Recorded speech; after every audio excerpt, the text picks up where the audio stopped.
again.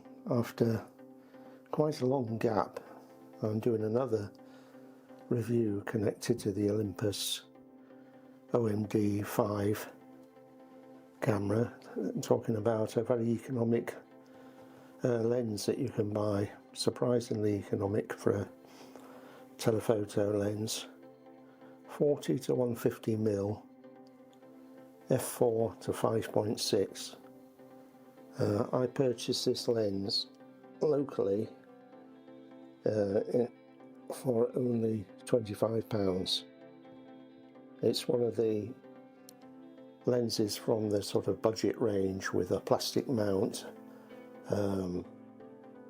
It's basically the next step up from the wide-angle kit lens.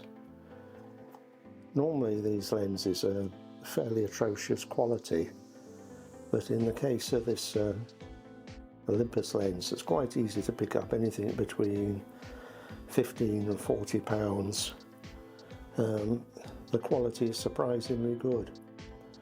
So what we've got here is a lens that's what they call 4/3, which is before the micro 4/3 came out. So this is a mirrorless camera. There's no mirror inside, so the lens can be mounted closer to the camera body. With a mirrored camera, you have to have enough room for the mirror to flip up and down. So I'll just, if you're too young and don't really know what I'm talking about, I'll just demonstrate with an older film camera here. I'll remove the lens, and these cameras all had this flippy mirror that bounces up and down. So when you're focusing, the light is reflected off the mirror, goes through these prisms here, and you can see what you're focusing on. But when you press the shutter, the mirror has to get out of the way, so it flips up and down, just like so. If I set it for a very slow speed, you can get an idea of what's happening. There's the mirror's up, shutter opens and closes.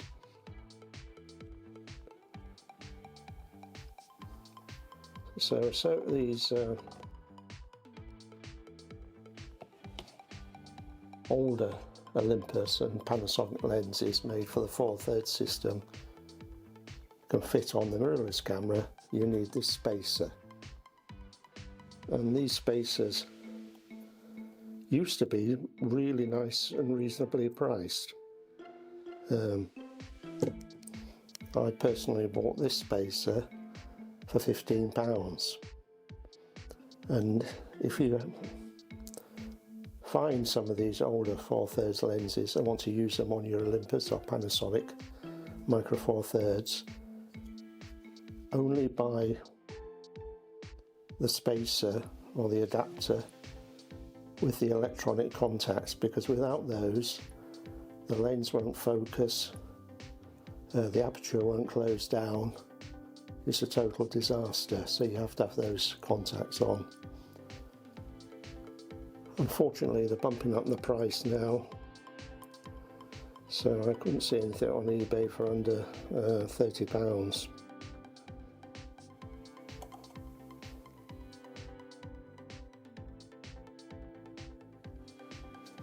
But anyway, the other day I went out and I did a little bit of a photo shoot locally in a miserable, wet, dull day in the local park, and came up with some extremely boring pictures, which I'll happily show you with me editing them in my favourite editing software.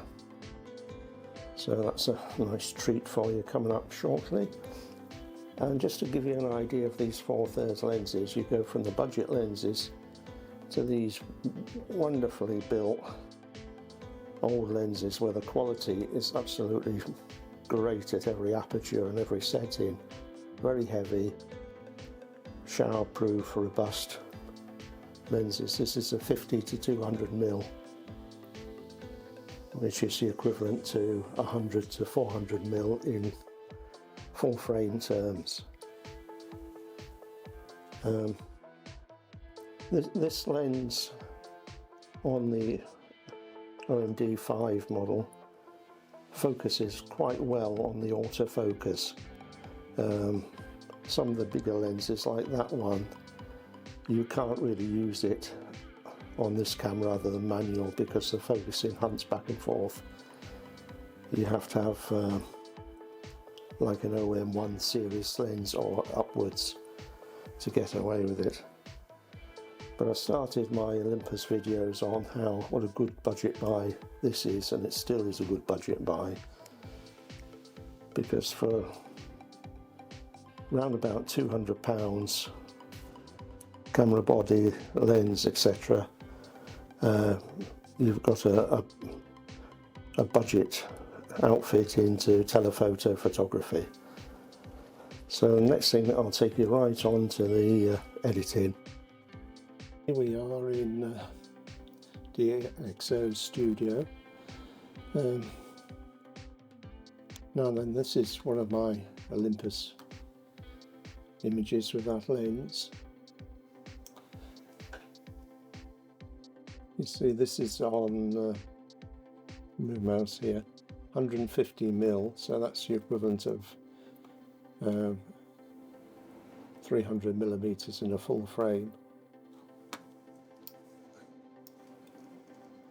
And you can see the quality. This is at 300% magnification.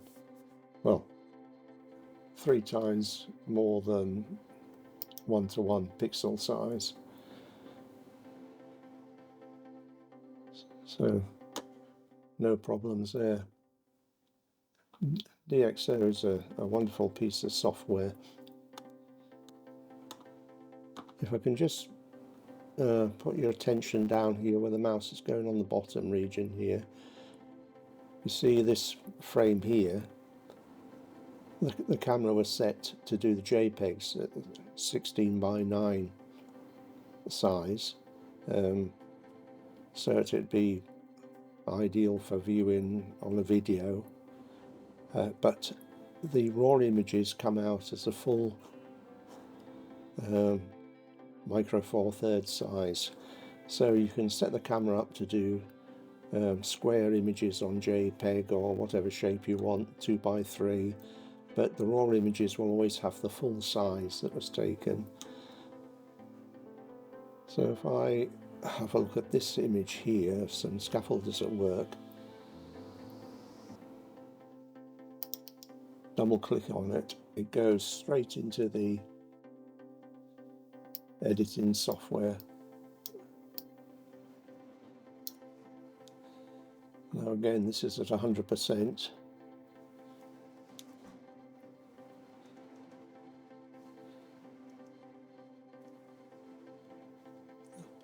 And I'll crank that up right up to 300%, which is fairly unreasonable magnification to be viewing your images at, but I know on YouTube you want to see what's going on. Now on the camera settings here, you have DxO will automatically do the best it can for your image before you go any further with it in editing terms. So if I'll actually bring that up to 200%. So I find that all the images can take a little bit of fine contrast and micro contrast and sharpens the image up. So often too, you can get a bit more detail out of the shadows by opening up the shadows a wee bit.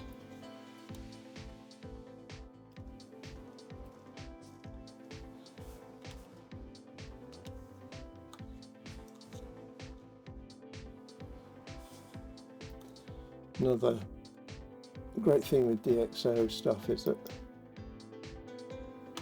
well, you seem to have a daunting collection of controls. A lot of them are pretty easy to use. For instance, this colour picker on this chap's fluorescent outfit, if I pick that,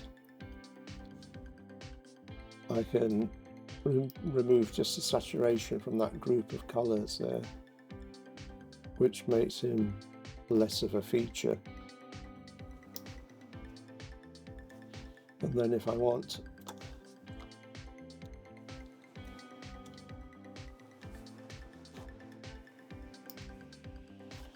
this chap on the top here with his orange, I can bump up the saturation of him to make him stand out more than he was. Just simple things. But anyway, getting back to the lens quality, here's an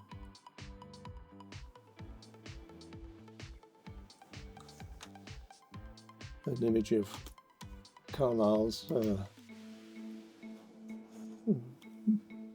pretty ugly civic centre. You see what a miserable day it was. Just one of those sort of grey days with fine rain.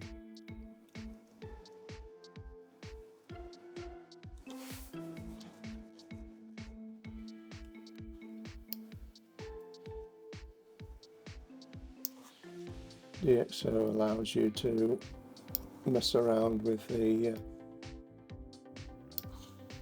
geometry of a building, so if you feel it's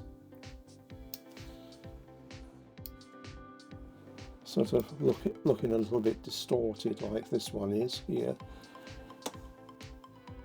you can adjust it like I've done there and square it off.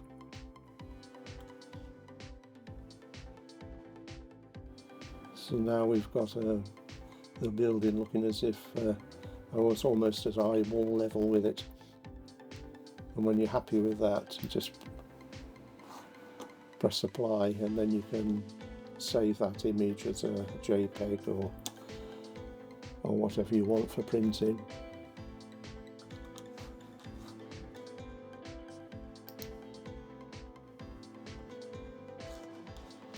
Blackbird, so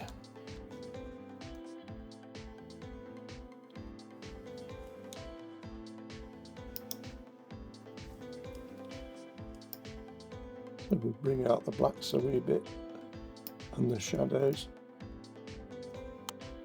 They're starting to get a little bit of detail in the feathers rather.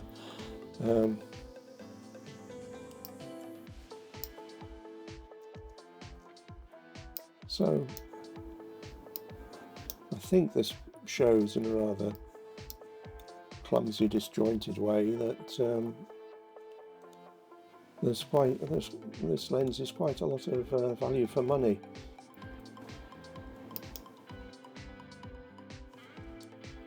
There's some seat graffiti, loads of detail. Like everything Olympus does, the colours are just so natural, but at the same time have an air of vibrancy to them.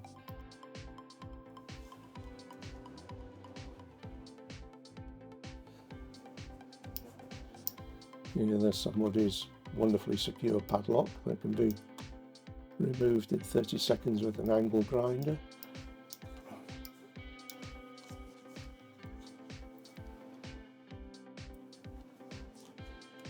So have faith in the Olympus equipment. Even some of the old stuff is really worth using. You pick up some real bargains if you look around. I'll just put a bit of micro contrast on that. You can see how the detail in the paintwork and something absolutely pops out.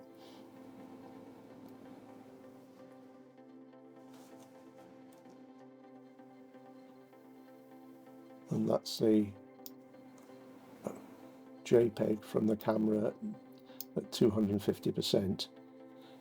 So thanks for watching if you've kept up for so long with me.